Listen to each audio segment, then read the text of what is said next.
Saudara-saudara yang dikasihi Yesus Kristus, terimalah salam dari kami HKBP Kronolong Gereja HKBP pertama di Pulau Jawa, yang mengajak saudara-saudara untuk setia kepada Tuhan kita. Dan sebelum kita beristirahat malam, kami menyapa saudara dalam renungan malam Salam. Kita berdoa. Hormat dan puji dan kesucian kami persembahkan padamu Tuhan, yang mempunyai segala sesuatu, yang selalu menyertai kami, memberkati kami, dan memberi kehidupan kami hingga malam ini. Serta kami Bapa ingin bersama-sama dengan Engkau dalam firman-Mu. Terima kasih, di dalam Yesus kami berdoa. Amin. Saudara-saudara, firman Tuhan kita malam ini kita ambil dari 1 Korintus pasal yang pertama ayat 18 hingga 19, dan yang menjadi ayat pembimbing adalah ayat yang ke-18 demikian. Sebab pemberitaan tentang salib adalah kebodohan bagi mereka yang akan binasa, tetapi bagi kita yang diselamatkan, pemberitaan itu adalah kekuatan Allah. Saudara-saudara, Dasrat Manji asal India pernah dianggap orang gila dan ditertawakan banyak orang karena membelah bukit bermodalkan palu dan pahat. Ia mulai membelah Bukit Batu tahun 1959 dan baru selesai 22 tahun kemudian. Tekad untuk membelah batu itu berawal dari pengalamannya di mana istrinya meninggal karena tidak sempat dibawa ke rumah sakit. Untuk mencapai rumah sakit, dia harus berjalan melingkar dan harus ditempuh dengan jalan kaki selama 8 jam. Itulah yang memicu tekadnya bagaimana memperpendek jarak. Tekad itu dilakukan sendiri tanpa bantuan orang lain, dan orang banyak mentertawakan sebab dia dianggap sudah gila. Setelah 22 tahun, hasil dari perbuatannya dapat dinikmati orang sedesanya karena mereka sudah bisa menikmati akses menjadi 3 jam. Inilah orang hebat yang awalnya dianggap bodoh, tetapi sebenarnya merekalah yang bodoh.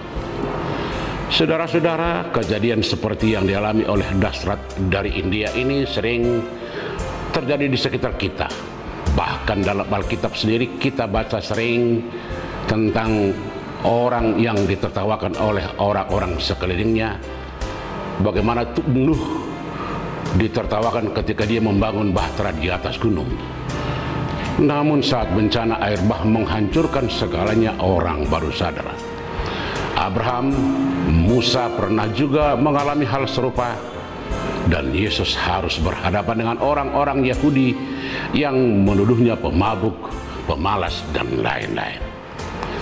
Sekarang Paulus mengingatkan orang Korintus yang pada saat itu sedang mengalami perpecahan akibat masing-masing saling mengutamakan keunggulan diri sendiri, kelompok sendiri, dan aliran sendiri. Melihat orang-orang adalah bodoh, tidak mempunyai hikmat dan pengetahuan. Karena itu Paulus mengatakan semua hikmat, pengetahuan, kepintaran pada dasarnya berasal dari Tuhan.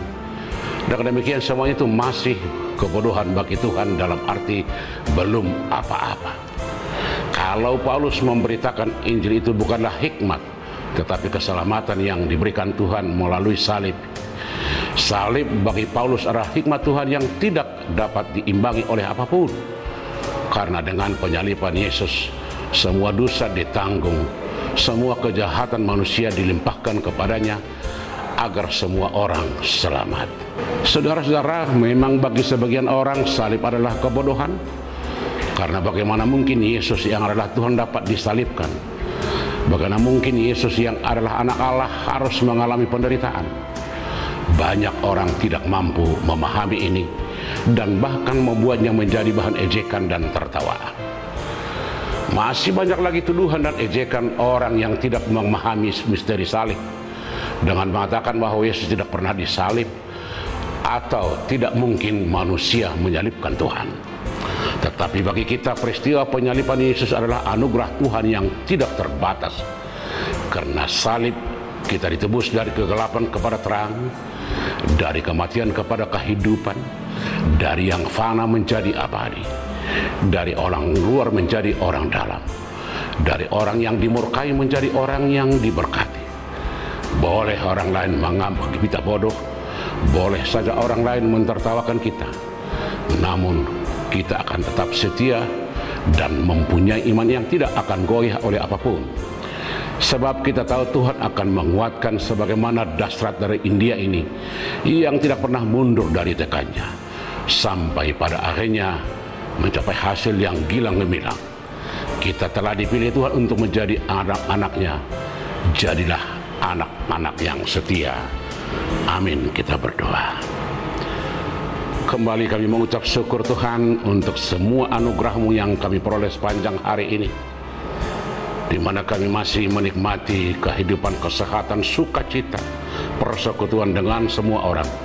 Dan malam ini kami ingin beristirahat. Kami serahkan segalanya ke tangan pengasihan-Mu. Biarlah salib-Mu menyelamatkan kami. Terima kasih Bapa. Di dalam Yesus kami berdoa. Amin. Anugerah Tuhan kita Yesus Kristus, kasih setia Allah Bapa dan persekutuan dengan Roh Kudus kiranya menyertai saudara-saudara sekalian. Amin.